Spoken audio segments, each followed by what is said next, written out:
Good morning. I want to start with a very quick apology that, as Mette said, I have moved to Copenhagen, absolutely loving being in Denmark at the moment, really enjoying the city and the country, but I'm afraid my Danish is very, very limited at the moment, so I am going to do this in English.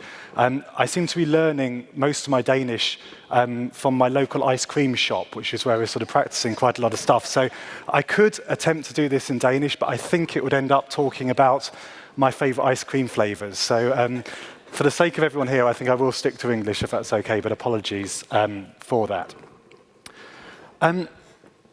I think it's fantastic there's so many people here come today to talk about the topic of professionalisation. It's incredibly important. And back in the UK and in England, it's something that we've been debating and talking about for years and years. So I want to kind of reflect on some of the stuff that we've been talking about there. Much of it, I think, is very, very similar to the issues I've been hearing about here. Some of it will be a bit different, but I want to try and sort of draw some parallels and be really interesting to hear from you as well about what you feel is similar and what might be a little bit different.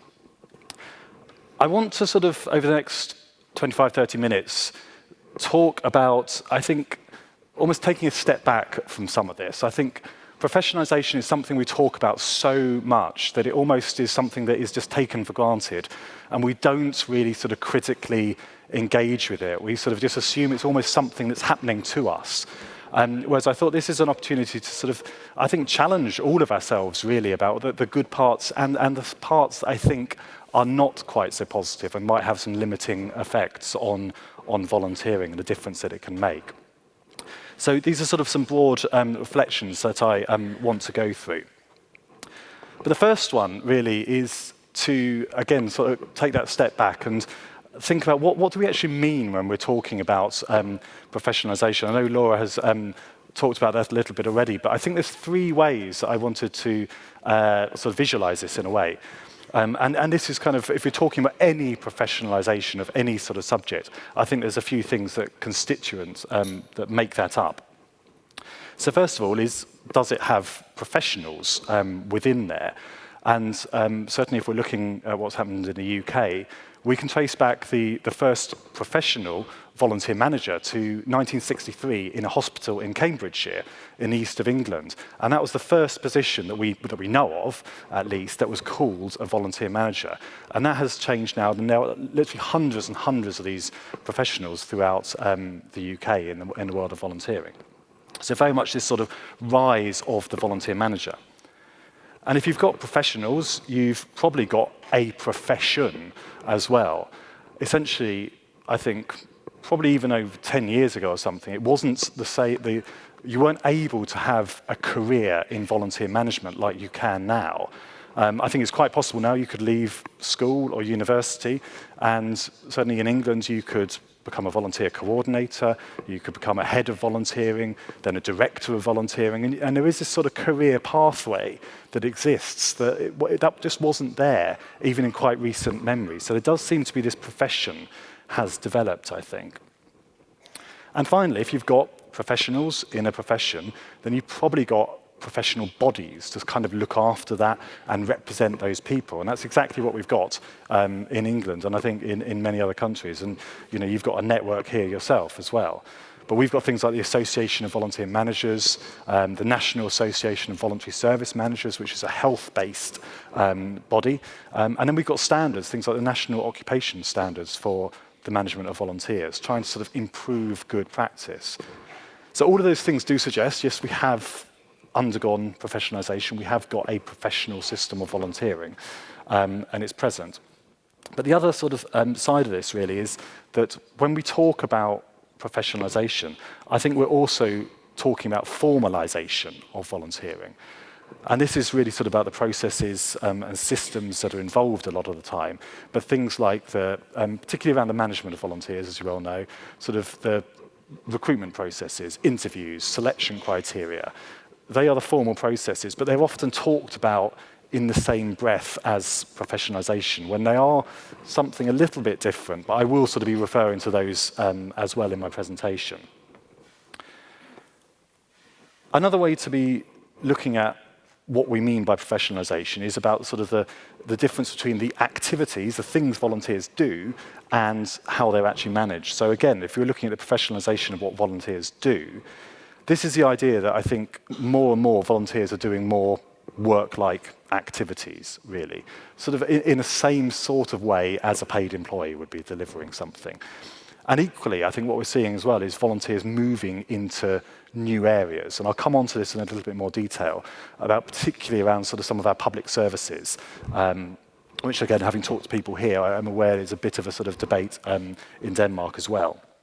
But then it's also about the professionalisation of how volunteers are managed and how they're supported, linking back a little bit to that sort of formalisation point.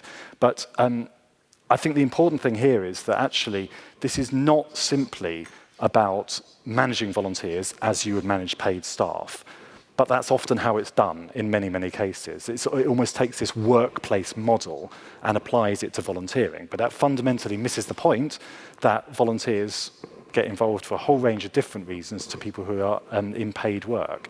So I think that can be where some of the challenges can be created by this almost inappropriate application of this sort of workplace paid staff model to volunteering, which doesn't necessarily work. So I think from that you can see, certainly in England, and I think in Denmark as well, that we have undergone quite a rapid process of professionalisation around volunteering. But the temptation sometimes is to think that it's always the same everywhere, in every single organisation. That clearly isn't the case. So I think, first of all, what we see very much in the UK and in England, that professionalisation is much, much more common in larger organisations that involve volunteers. So these small organisations that we see, the ones that have got fewer than 5 members of staff or no staff at all, they rely much more on sort of these informal processes, sort of peer support. I think they're doing the same thing, but they're sort of simply helping one another out in a very different way, something that isn't as structured as having some of those big, more formalised processes. And I think it's also, even in those larger organisations where we have seen a lot of professionalisation, I think it's really important to acknowledge that actually it's not always got the top priority within those organisations. I think everyone in the room today, and the fact that you've got such a fantastic number of people coming to this, shows that there is a huge priority towards volunteering. But if you look in a lot of other organisations, that might not always be the case. I think if you look at adverts, job adverts for volunteer managers in the UK, what you'll often see a lot of the time is that a volunteer manager might be advertised their job at a certain salary, a certain income band. If you compare that job to other jobs at the same sort of level, they can often be for a higher salary. So I think that, again, clearly this is not all about the money, but that does show potentially that organisations are not valuing volunteer managers and volunteer management quite as highly as other positions in the organisation. And actually 6 out of 10 organisations are telling us that their volunteer managers are unpaid. They don't receive any money at all for their role, so they're doing it on a voluntary basis. Only 15% of them report using the term volunteer manager at all, which kind of suggests that there's other positions, other roles within organisations that are just doing volunteer management a bit on their sort of almost part-time on the side. And that's backed up again by 14% of people who do volunteer management saying that they spend more than 3/4 of their time managing volunteers. So they're doing other things as well. And volunteer management, I think, for a lot of people is kind of something that is not necessarily their top priority, is sort of added on to their position. And that's true, again, much more in small organisations, which tend to be sort of much less likely to have formal processes, much less likely to access support and training elsewhere. So I think that's just a key point there, that it's not the same everywhere.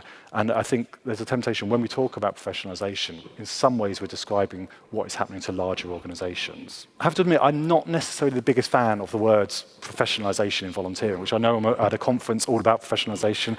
I've used the term hundreds of times myself. But I think if you sort of take the reverse of that, if it's not professional, what is it? And that is potentially, it implies something quite negative, potentially, because if it's not professional, is it unprofessional? Is it amateur? Or is it kind of not as good? And I think for everyone here, we know that's not true. But if it's people working in government or someone in an organisation that doesn't know volunteering quite so well, there is a risk that they will start seeing the non-professionalised volunteering as just simply not as good. So, does that imply potentially that volunteering in smaller organisations is not as professional, is not as good as that is in larger organisations? Does it imply that some forms of volunteering are more professional than other forms of volunteering and therefore better than other forms of volunteering? And is there sort of this inherent assumption under all of this that people who are paid, the professionals, are better than the volunteers who are not paid? And again, I think all of us here, I'm sure we'd sort of say, no, that doesn't mean that in the slightest. But I think there's always a risk that someone less familiar with volunteering and the detail of it might think, oh yes, that is actually the case. And you start to undervalue forms of volunteering that haven't gone through so much professionalisation. So that's a key risk, I think. I think one of the things we need to be doing, clearly, it's why we're all here, is we need to make sure that volunteers are supported as well as possible.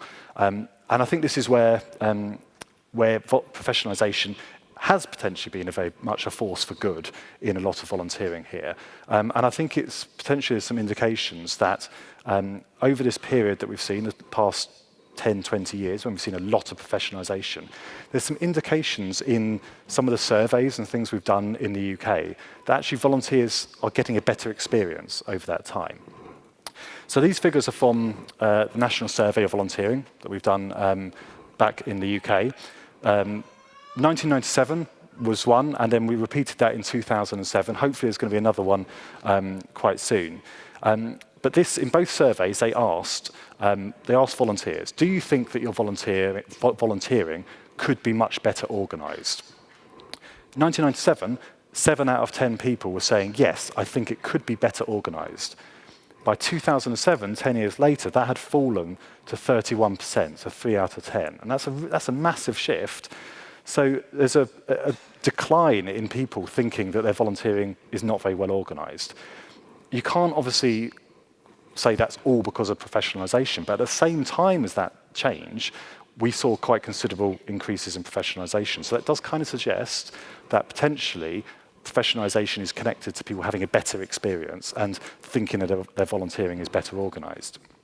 It's certainly brought in new ideas, new talent, new sort of energy into it with the sort of all the volunteer managers working in it, whether they're paid or not. So I think that's been a very, very positive thing. But I think there's also questions that we need to be asking ourselves as, has it potentially meant that we've risked prioritising the needs and interests of volunteers over and above the needs of what we as organisations need and what the beneficiaries need?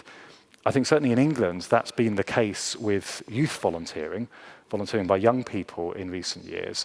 And I think that's become a little bit disjointed in some senses, that we've become so far pushed towards what volunteers want, and we've actually forgotten what people in the community who are being supported by volunteers, what they actually need at the end of the day. I think it's got a lot more balanced now, but there is a risk that that balance gets unbalanced. I think the other thing to challenge ourselves on, again in the UK, is if we're assuming that professionalisation has professionalised in the last 10, 20 years, things have got better for volunteers in terms of how they're managed, then why haven't rates of volunteering changed? The last sort of 15 years or so in the UK, we've had fluctuations, but it's pretty static in terms of the number of people involved. So does that suggest that actually that's not connected, or there's some other factors at play there? A second thing I think we need to be ensuring is that clearly that volunteering is as diverse as possible, that it is open to as many people as possible. This is some really nice research, I think. It's some researchers at the Third Sector Research Centre did this, and they were basing this on some of the big national survey data. And it's their idea of what they call a civic core. Essentially the idea that you get a small portion of people who are responsible for doing the vast majority of stuff. So I think it comes of anyone who's worked in volunteering knows that sort of the busy people tend to be the ones doing the most stuff. So it's no problem on one level, but kind of when you look at some of these figures, it's quite stark. So that purple triangle, the small one, that represents 9% of the adult population. But that 9% are responsible for 51% of all of the volunteering hours committed in any given year. So they're doing the majority of this tiny portion. So all of that rest, that 90% there, are doing the remaining half. So again, you might not think that's not necessarily a problem in some senses, because we always know that busy people do the most stuff. But actually, if you look at that purple wedge, who makes up that group of people, they tend to be older, they tend to be more white, and they tend to be richer. So they're not exactly, certainly in the case of the UK, they're not necessarily representative of the population at large. So I think it raises some big questions about how we make volunteering more attractive to that big 90% who are not as engaged. And professionalisation can have a part to play here. But I think it can also have a negative part to play here. And if we're talking about professionalisation in the sense of introducing new structures and new systems, new standards through this, that works for a lot of people, and I think it can lead to improvements in the experience. But equally, people do tell us again and again that they think that volunteering is becoming a bit too work-like. Most people, I think, probably fair to say that they volunteer because it's different to their paid work. They're either doing it in retirement or during their lives, and they want something that's a bit different. They don't necessarily want something that feels like their work. They equally don't want something that is feeling very bureaucratic, which half of people who don't volunteer say that that is a reason for them not volunteering at the moment. Equally, nearly half of people who don't volunteer are saying they don't want to volunteer because they're scared about risk and litigation. They're scared of actually being sued or having legal action taken against them. And that might be a symptom of the UK being a very, very litigious society, much more than Denmark. But I think it's really interesting that actually these are really, really big barriers. And I think these are potentially things that might be side effects of professionalisation. Equally, criminal record checks, in the UK, DBS checks, they can be a potential barrier, particularly for people who have got criminal records. That can really put people off potentially from volunteering. I think, again, if you unpick these figures a little bit more, the biggest barriers for people, as I'm sure here, is lack of time, again and again. That's what people always tell us. But the other important thing here is I think it's actually, again, getting behind these, it's an issue of perception in many, many cases. So you take that figure that nearly half of people saying they're afraid of risk and litigation for the people who don't volunteer at the moment. If you ask the same question of people who currently volunteer, that drops to about 3% of people. So there's a massive difference there between the perception of what volunteering is like and potentially the reality when you're actually engaged. But I think this does show again that potentially professionalisation can have some impacts that might act to put some people off. And this potentially has a bigger impact on people who are drawn from more diverse populations and diverse backgrounds. I just wanted to give a quick example of a really interesting thing that's going through England at the moment in relation to volunteering. And this does, I think, relates to professionalisation, relates to diversity of volunteers as well. And this is the full-time social action review. It's being led by government at the moment, and there's a big debate as to whether people who volunteer full-time, and that's classified as people who do at least 16 hours a week for at least 6 months. So people who do that sort of full-time volunteering, should they be given a legal status? Should they actually be recognised in law as being something different to other volunteers, which would give them a range of other benefits? They might be able to make pension contributions. It might allow them to be paid at a certain level below minimum wage. But the people who are arguing for this say that this is a really good way to get a more diverse range of people engaged in volunteering, and actually, or sort of actually make it more attractive to them. Personally, I think it would potentially do the opposite. And this is an example for me where you can potentially over-professionalise volunteering, and it's not necessarily necessary as part of this. I think that if you do have something like a legal status for volunteering, it potentially could risk blurring the boundaries between volunteering and paid work. Whereas I think, again, as I mentioned earlier, volunteering is inherently different to paid work, and I think we need to recognise the value of that. But it also would really risk creating a sort of two-tier system of volunteering. I think, again, we'd be at risk of saying this form of volunteering, this form of full-time volunteering that has got legal status, is better than other forms of volunteering. And again, we wouldn't necessarily be saying that, but that's what people might think because of that. And I think actually, rather than encourage increased diversity, rather than encourage more social mobility, I think it could risk limiting that, because you might get, again, the people who can engage in full-time volunteering at the moment, particularly younger people, simply might only be the people whose parents live near London, where they can get free accommodation. So that might potentially, again, shut off volunteering from a lot of different people, particularly, again, people from more diverse backgrounds or low-income backgrounds. Something else I think we need in volunteering, clearly, is very good working relationships between paid staff and between volunteers. Professionalisation, I think, has meant that we've got volunteers moving into new areas. We've got them doing new things. Certainly in the UK, there's a really long history of volunteers getting involved in public services, in policing, in hospitals, in schools, whatever it might be. But with more public spending cuts and changes in the wider environment and changes in need in those areas, I think we're seeing more and more volunteers getting involved in those areas and volunteers taking on new roles that might have been purely the responsibility of paid staff in the past. I think that's really good in many respects, in the sense that it can make those services much more effective. They can become quite cost effective. They can do new things. They can complement staff. It can also mean that those services can get connected to the community in new ways. We did quite a bit of work looking at volunteering in care homes, and that was a really massive benefit to link those care homes to the local community. But equally, I think if this type of professionalisation volunteering, if it's not managed well, there are quite significant risks to this.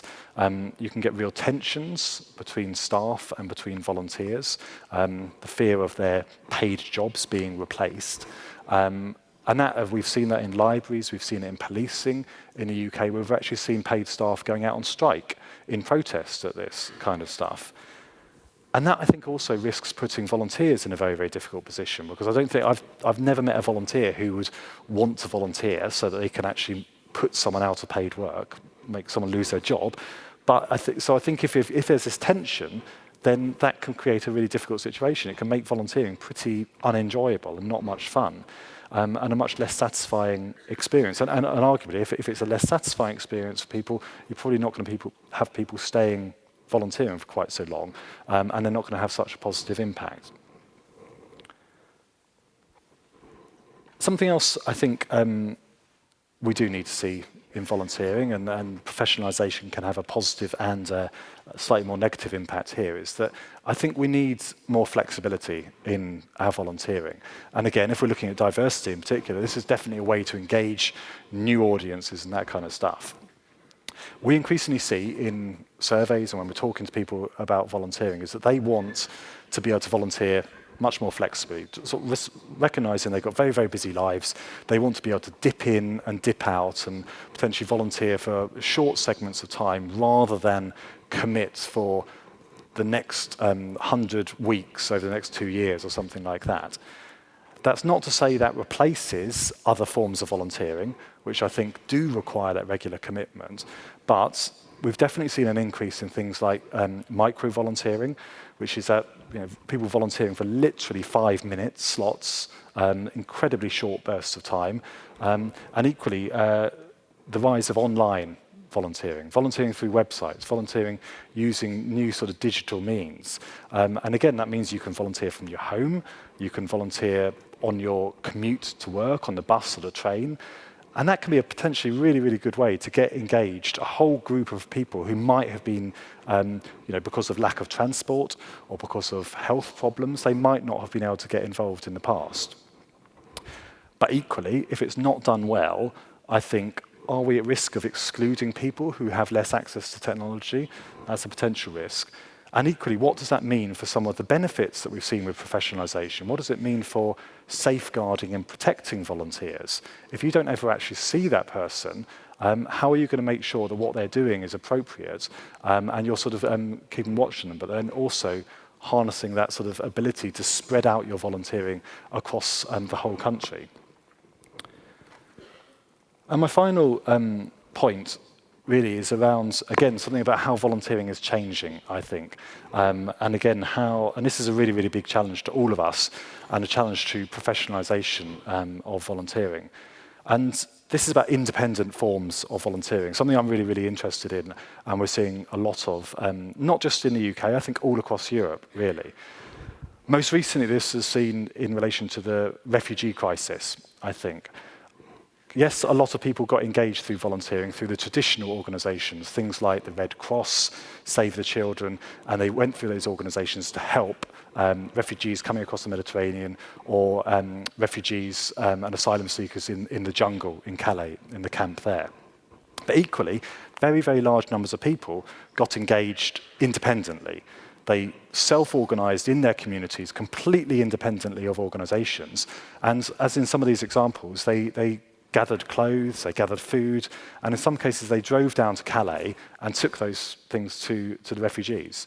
Equally, people went out to the Greek islands. They organised themselves, they bought their own plane tickets, they found their own accommodation, and they went to help people as their boats came in on the beaches. And that's brilliant in many senses, that's great. There's a huge energy there that I think we all need to make sure that we're sort of harnessing and involving. But equally, this can create quite a lot of challenges for organisations working it. It's great if people take down 50 sleeping bags to Calais, but if what's actually needed on the ground is 50 packs of food, those sleeping bags are not much use, and they can potentially clog up the system. And again, how do you protect the people here and ensure they're having a positive experience themselves as volunteers? So I think it's really incumbent on us as the volunteering sector to ask, why are these people doing this independently? Why are they not doing it through our organisations? Is it because they see us as too slow, too bureaucratic? But I think these are some quite difficult questions that we need to be asking ourselves, and how we can support this, and how we can make the most of that fantastic goodwill that people are demonstrating there, and not lose that in the future. And this is a really, I think, an exciting way that I think volunteering is changing, and I think really for me cuts down to the core of what we're seeing as professionalisation. And I think that's it really, because I think Meta was saying sort of whether this is a force for good or force for less positive force, essentially. I think I'm definitely on the side that professionalisation has been a good thing for volunteering, and we've seen huge improvements in recent years around this. But I think we need to really make sure that we're, like all of you today, we're critically engaging with this, we're challenging ourselves, we're recognising that there are negative aspects to this, and that if it's not done well, if it's something we just let happen to ourselves, then I think it can mean that people are excluded from this, or some people will not have such a positive experience. But I think we're going to see a lot more professionalisation in the 10 years coming up. And I think as long as we sort of continue to sort of critique it, continue to sort of apply this in the appropriate way, and to properly understand when it's appropriate and what volunteers want and need out of it, then I think we can make sure that it's a force for good, and that volunteering and the people who benefit from volunteering do have as positive experience as possible. So, tusen tack. Thank you very much. I hope you found that interesting, and I think we've got some time for questions and answers now. So, thank you.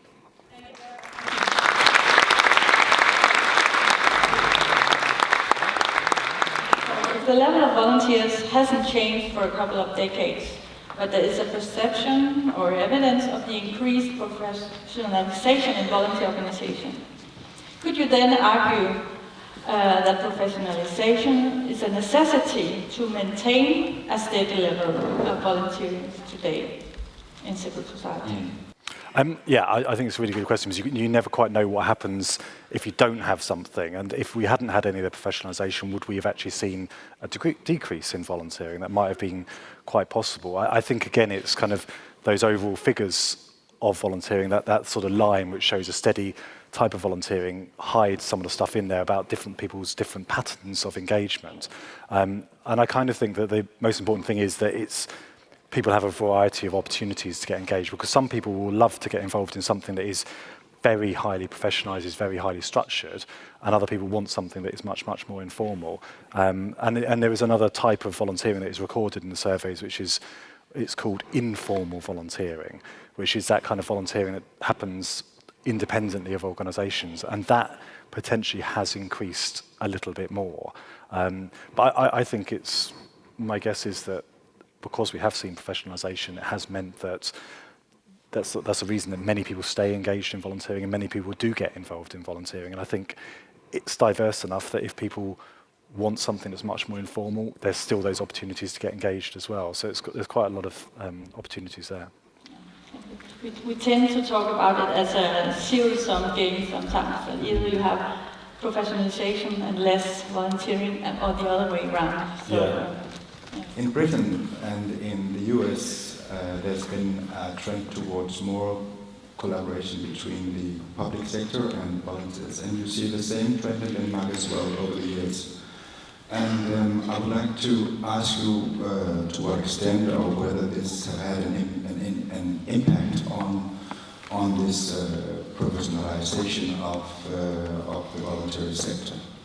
I think it has in some senses, because I think when we look at that collaboration between state and the voluntary sector, if we're looking at, for example, in the National Health Service, the type of volunteering that is developed there tends to be very, very professionalised. It's quite highly managed. The volunteers have a very distinct role and a distinct contribution. So I think actually it's probably been responsible for creating more professionalisation in that area. And I think certainly if government, who are very, very keen in the UK to see more volunteering in our public services, probably because it saves money, if we're being blunt, but I think they also do see the real value in that. They will therefore be encouraging quite a professionalised type of volunteering, which I think is also why they're interested to find out about sort of, things like the legal status of volunteers. I find that sort of the volunteering that happens outside of that state sector collaboration is often much less professionalised, and that's clearly not to say that's bad, but it's much, much more informal, I think. So I don't see so much non-professionalised volunteering in that state sector collaboration, if that makes sense. I think that the public service volunteering we're seeing is tending to be much, much more highly professionalised. So I think that is probably responsible for continuing to drive that trend. And I think that the danger of that in some senses is that you might get in the view of government, if they're looking at volunteering, they might be biased towards thinking that is all volunteering. When it is very valuable, that form, but there's obviously clearly lots of other types as well. So, yeah. You said 9% of the core volunteers are white, they're more affluent, they're older. And I'm wondering, that side. The one with the I'm wondering if we need, in Denmark, we're really interested in getting less advantaged, more disadvantaged people to join the volunteer movement. Now, what is it going to take to have that happen? Because what we also experience in Denmark is that we recruit, as volunteers, we recruit the people who look like us. So we're recruiting people with gray hair, etc. So how do I recruit people who are not like myself? Do I need a professional? Or what's your take on that? What are the UK experiences? How are you getting the more disadvantaged people into volunteering? A term we use in the UK is kind of hard to reach groups, and I think it's a bit of a frustrating term in a sense, because it's always sort of policymakers and organisations like I used to work for saying, oh, they're hard to reach, and actually when you talk to the community, they're saying, well, we're here, just come and find us. And I think sometimes it's about terminology and what they call it, because I think if you go into, certainly in the UK, faith-based communities or black and minority ethnic communities, they're often not using the term volunteering at all. And I'm not suggesting in the slightest that we should stop using the term volunteering, because we always have this debate, and I think it's not a perfect term, but we should use it. But I think we should talk about it in a way that recognises that people use different terminology, and they will do activities that are volunteering and do meet our definition of it, but they might not use that term. I think there's other things about having a diverse range of opportunities that are available, because I think in some cases the side I mentioned about sort of having flexibility as well, that I think sometimes people on lower incomes, for example, won't always be able to volunteer at certain times and have that regularity. What are we doing about providing transport so that people can go to certain places? Are we making sure that people are paid out-of-pocket expenses? Because actually, again, if you look in the surveys, the majority of volunteers are saying they're either not offered those out-of-pocket expenses or they're not claiming them. So I think if people are financially disadvantaged from taking part, clearly they're not going to do it. And again, in the UK at least, if you look at black and minority ethnic groups, more diverse communities, they tend to be on lower incomes. So I think there's a financial barrier that we need to be looking at that. I think there's other things that can be done about sort of making sure that we're in the right situation, obviously, but we're showing and demonstrating volunteering by different communities. I think that if a black and minority ethnic community only see white people, for example, that's not necessarily something they might not think that's for me or to get involved. So I think there's lots of different things that can be done, but it's definitely not easy, and it's something I think we'll probably be debating in another 10 years around that. But I think the other thing I'd say as a researcher, I'm biased, but when we're researching volunteering, we just need to make sure we are looking at all of its diversity. We're actually recording and recognising volunteering by all different communities, because I think there's a risk that some of these surveys, if you're having quite a narrow definition, actually what you're recording is volunteering by quite a narrow section of society, and if you're not recording it, you're not understanding it, I think you're never going to be able to help change it, I think. Where you think organisations should always try to include a diverse range of volunteers, because sometimes I feel that the focus on including lots of different types of volunteers, disadvantaged volunteers, we spend a lot of time doing that rather than on the course itself. What do you think about that? So I mean, if you look at, say, London, the area that I used to live in, it was about 60% non-white in the area. So I would say that if the organisations volunteering and supporting volunteers in that area wanted to make sure that their volunteers represented their communities, because I think that meant that they could do their services more effectively. So they spent a lot of time on that. Equally, if you go to somewhere like Newcastle upon Tyne in the northeast of England, the population there is about 98% white. And it was often a common thing from people, organisations up there saying, well, look, we can only do what is representative of our communities. So they probably spent less time trying to get a very wide range of ethnicities, for example, simply because they weren't those people in the communities that they were serving. So I think the key thing is being as representative as possible of the communities, because I think that does lead to more effective services. So I think those 2 points are actually connected. But I think equally, it's just, I think if you develop volunteering opportunities that are as accessible as possible for as wide a range of people as possible, whatever background they are, I think they're probably going to be better volunteering opportunities. So I think it's just, and that is about things like making them, having opportunities that are regular forms of volunteering, that you come every week, as well as things that you can dip in and dip out. So I think it's probably, yes, focus on it. I think in certain situations, I agree it probably can dominate too much, but I think they are increasing the diversity or probably the ability to represent the community you're operating within. I think that is also connected to the quality of service that you can provide as well. My question is that we talk a lot about personalization. Does it come from the top down? I mean, volunteer organizations often have to apply for grants the government because the demand more professional organizations to become more professional, or is it the other way around? You're right. I think a lot of funding programs stipulate certain requirements and processes for their volunteer. If they are going to fund volunteering, they will want to know that there is a volunteer manager in place, that they receive certain forms of supervision and management or whatever it might be. I think government is probably encouraging a lot of it as well, because I think that's the sort of type of volunteering they see and they like, and they can probably understand quite well as well. I think it's probably also coming bottom up on some level, that I think volunteers wants their volunteering to be well organised. That's not the same as saying that everyone wants to have an interview when they start. Everyone wants weekly supervisions. So I think they do want it to be, they want someone to be supporting them, they want someone to understand their motivations and that kind of stuff. So I think that is a bottom-up process. And that's probably where there's a slight difference between professionalisation as a whole and the formalisation, which is one part of it. Not everyone wants formalisation, but I think a lot of people do want it to be professional in the widest sense. So that's it's coming from both sides, but I think in the formalisation side, that is, I think it's probably fair to say that's been quite driven by funders, driven by policy and government as well. Thank you so much, Nick. Yeah, thank you. You can.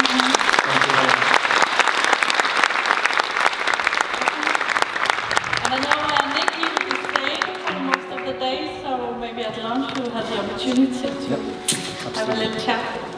Thank you.